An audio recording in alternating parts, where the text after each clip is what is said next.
It's so frustrating to play this team because they foul a ton. You know, they really do. They foul all the time. And then, you know, you can't really touch Shea. There's a lot going on in that very short clip from Minnesota Timberwolves head coach Chris Finch.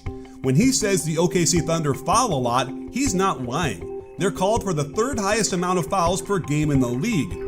But did he mean they foul a lot and get away with it? Well, we're going to get to that in a second. But first we need to pick apart what he said about Shea Gilgeous-Alexander. It's possible you're unfamiliar with his game, although with the push to anoint him this year's MVP, it's getting harder to find people who don't know what these three letters mean when put together. He's leading the league in scoring and putting on a show of tough mid-range shot making on a nightly basis. Plus, his hesitation game is unparalleled as one defender just isn't enough to prevent him from stopping and starting his way to the basket for layups. Add to that a career high in three-point attempts with a league average success rate, and you've got yourself an unstoppable force. Now, let's get to what Coach Finch was talking about. And then, you know, you can't really touch Shea. And let's go through the fouls SGA drew against Minnesota in the back-to-back games they just played.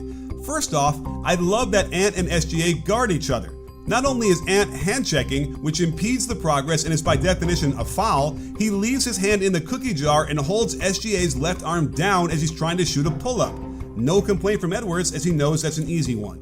Here's Terrence Shannon Jr. picking him up on the crossover, and he also sticks his hand into the cylinder of SGA and makes clear contact across the left arm. This type of undisciplined defense is what's going to get you fouls, not the fact that all SGA is doing here is pulling up off one leg to throw the timing of the defense off. It's hard to imagine Shannon is confused why it's a foul, but he is, and Coach Prigioni excitedly tells him just to keep his arms up. He gets caught on an island on this play, and it's made all the more frustrating by Shannon's reaction afterwards. I mean, come on. His right hand reaches completely in and across SGA's body, then rakes down on the left arm as SGA goes into the shooting motion. I suppose people could get upset with this because of the footwork. This isn't the conventional left-right into a jump shot that we're used to, but that's what makes SGA so hard to guard.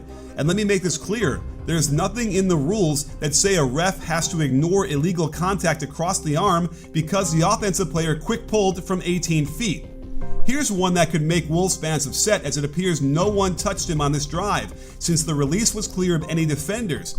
But watch carefully. And trust me, the trail official who called it did, and you'll see Nickeil Walker-Alexander hit him on the head from the held defense position. It gets worse. From this angle, you see the ref pass up another reach-in by Jalen Clark with clear contact on the wrist that could easily have been called a foul as well. So is this what Finch means by not being able to touch him? I'm also concerned about Walker-Alexander's response from clear illegal contact. Can you hear me shaking my head?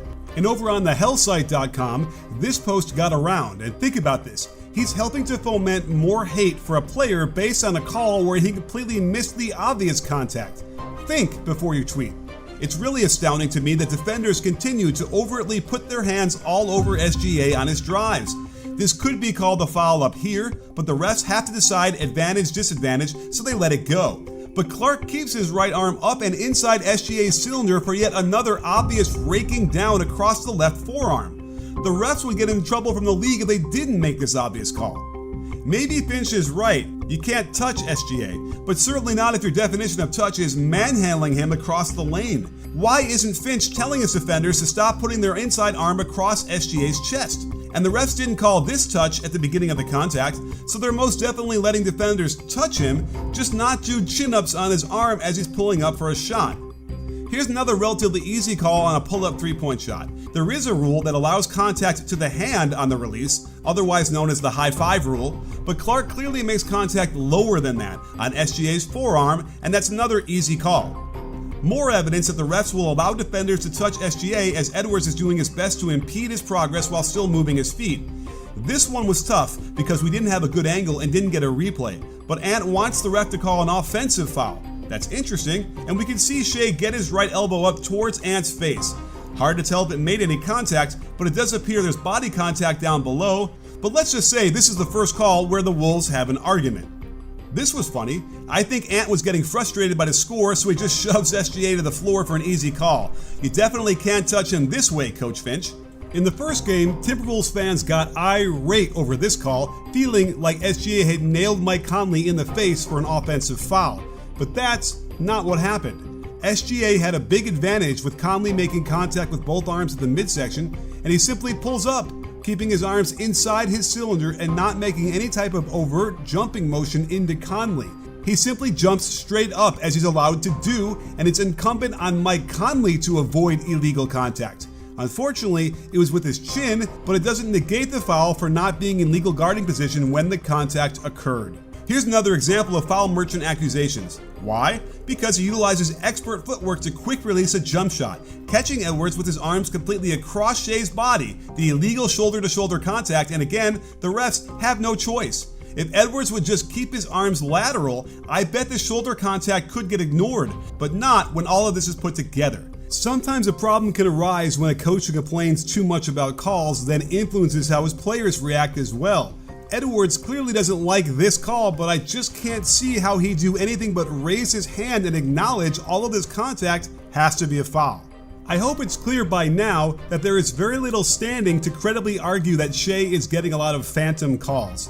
What is fascinating about OKC is that you normally hear coaches preach not to foul on defense, but the Thunder are in first place in defensive rating and it's not even close, yet they fouled more than all but 2 other teams in the NBA. The key to their defense is active hands, and it seems clear that the Thunder coaches have taught their players to strip the ball as much as possible and have your hands in the cookie jar at all times.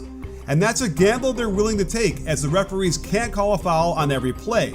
It also helps when you have 4 players in the top 11 in steals per game.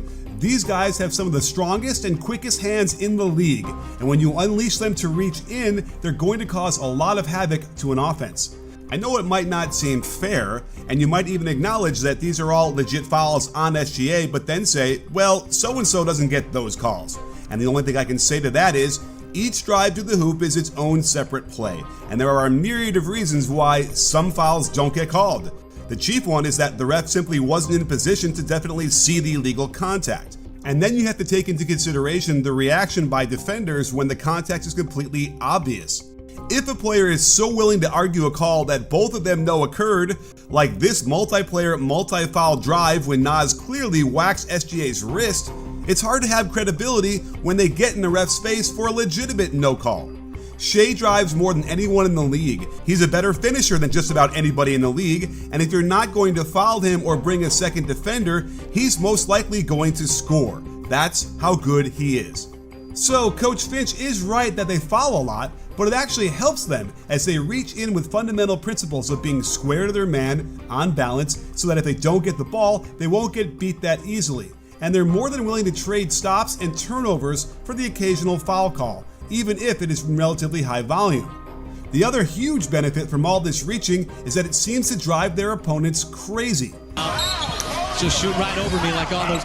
The ability to drive the offense to distraction based on how you're playing defense is invaluable, as the mental aspect of the game is as vital as anything else, especially when you get to the playoffs, where referees tend to give even more leeway to the defense. Edwards' hard drive, block.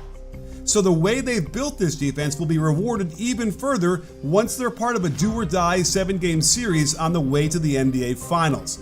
So my suggestion would be to stop complaining about the defense, keep your team on a more even keel, and figure out how to prevent your defenders from foolishly reaching in when SGA shoots the basketball. In Coach Finch's defense, they figured this out just enough to come back from a huge deficit and win this game in overtime. But he should be concerned, as the Thunder has been able to build significant leads in 3 of their 4 games, and I don't know if there's anyone in the West that can both shut down SGA and overcome their handsy defense.